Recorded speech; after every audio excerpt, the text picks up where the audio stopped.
What's good in the hood? How we doing? How we doing? I hope you're all right. I hope you're enjoying November. It's been a good month so far. Lots of things to be grateful for. Big shout out to Tina Marie for making me her spotlight on the 30 days of gratitude today. That was cool. What a wonderful thing to wake up to. It's always nice to see people saying nice things about you. So, if they're not, maybe do some nice shit for other folks. Just a thought. I know I'm out there sometimes. Hey, so here's a fun and interesting story.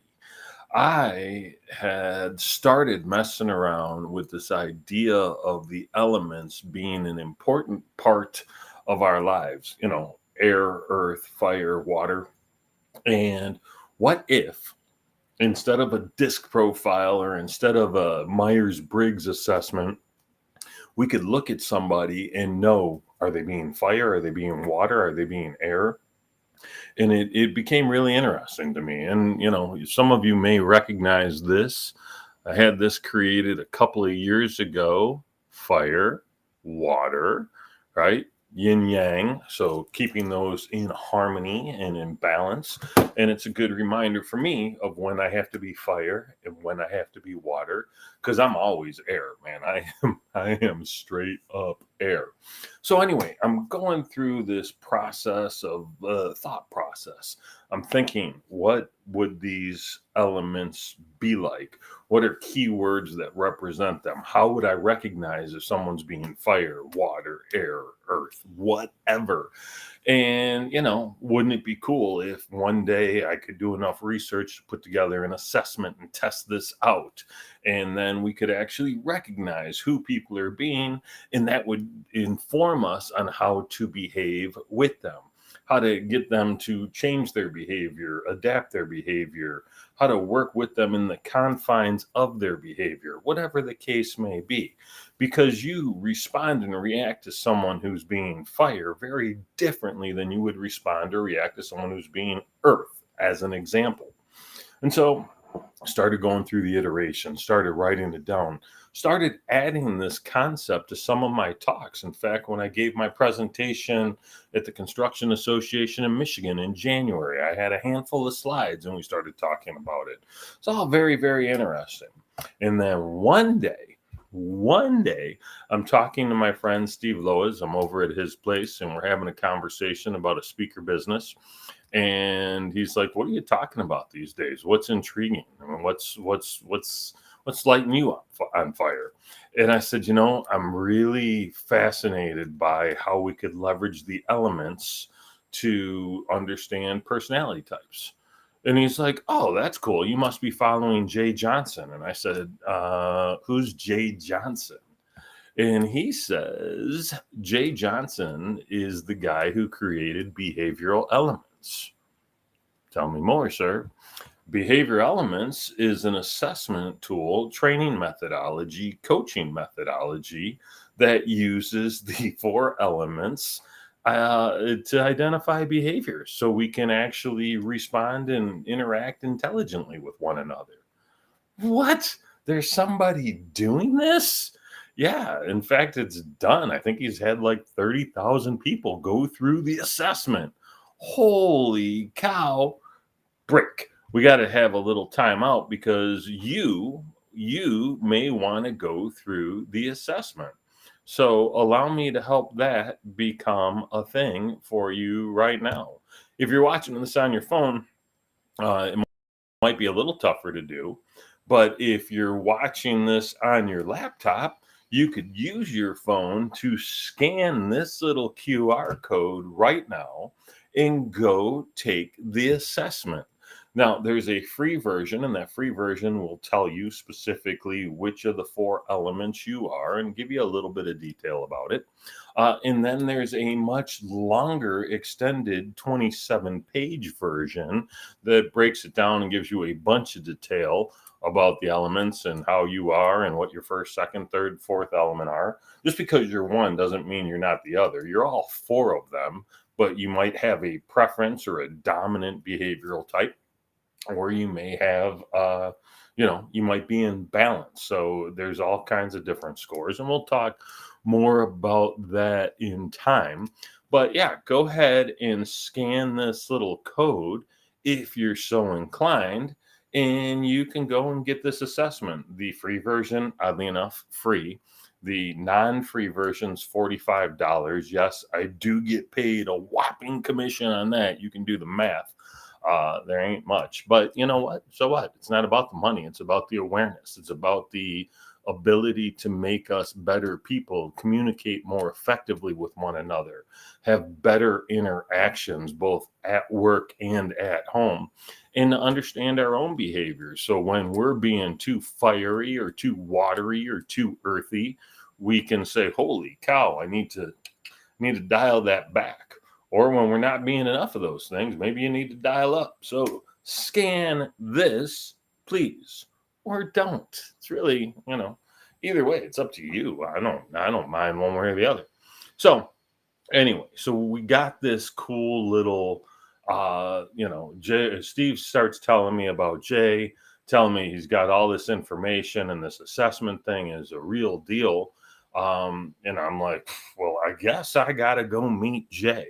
So I do what I do. I find him on LinkedIn. I send an invite, say, hey, Steve and I were just chatting about you. I am incredibly fascinated by what you're doing. I would like to learn more, sir. So we meet up, we have a conversation, and it was really, really a cool conversation to say the least. I learned a lot about him and about how he came about this and why he came about it, and it was fascinating to me. And so fast forward a couple of months as we're organizing TEDx Detroit, I say, hey, Jay, this is a really cool kind of thing you're doing. Why don't we have you give a talk at TEDx Detroit? And so he applies and gets accepted and does the thing.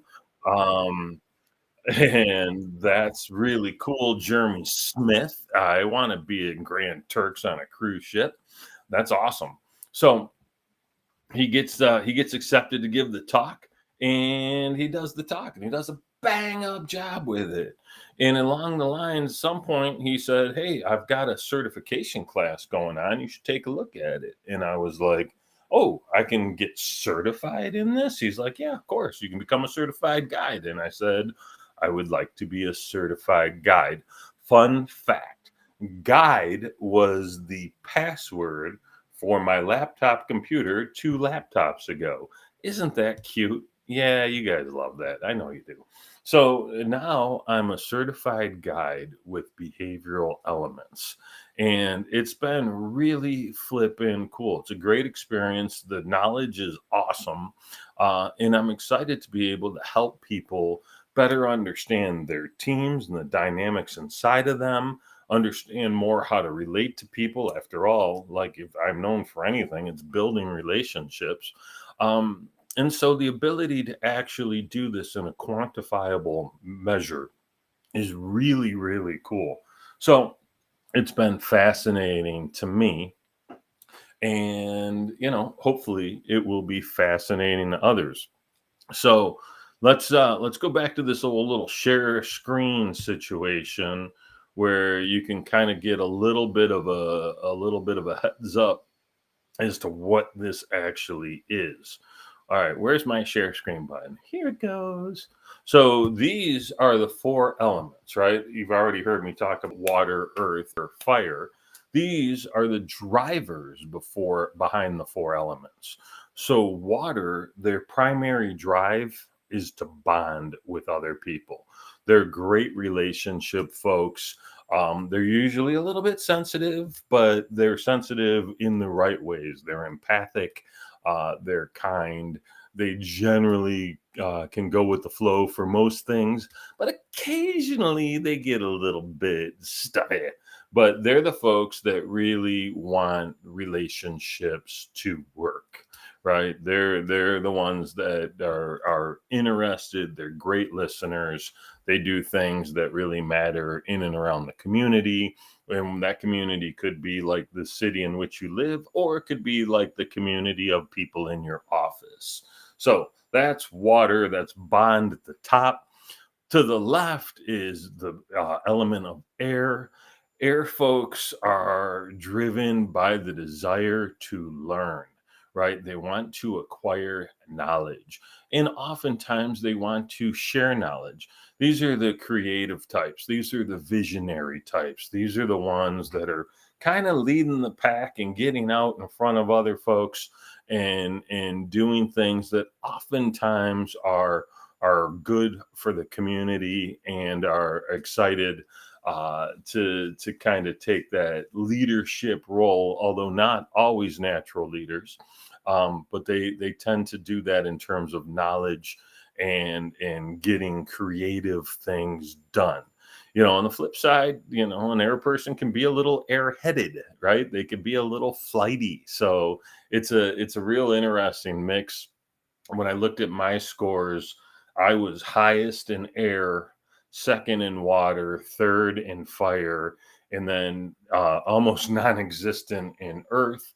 And earth are the folks that are grounded. Their primary driver is to defend. They are the ones that are going to normally get things done. They're the task managers. If you've got a project to manage, they're the ones that are going to get it done on time and on budget. They make the trains run on time.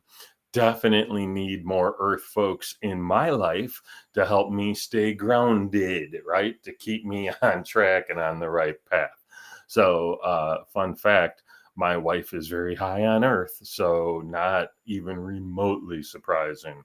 It's kind of good, and I'm not saying necessarily that air and earth are opposites and fire and water are opposites, but those are the ones that would be most juxtaposed against each other. Again, you have elements of all of these on a scale of 1 to 10. My air is like a 6.5 or 6.4. My water is a 5.3. My fire is a 4.4, and my earth is like a 2.2, or round numbers, but that gives you kind of a holistic. Doesn't mean I don't have any earth. I have some. Can't finish a book, let alone two, if you don't have any earth. But it's one of those things that's not my primary driver. The last one is fire. Fire is the drive to acquire. Fire people are usually, great sales folks. They're highly competitive.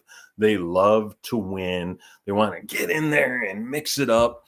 The challenge is sometimes fire can burn you, right? Because their motive is win at all costs, right? So if you're dealing with a water person, they're going to be more lose win. They're willing to take a little bit of a loss to see you win.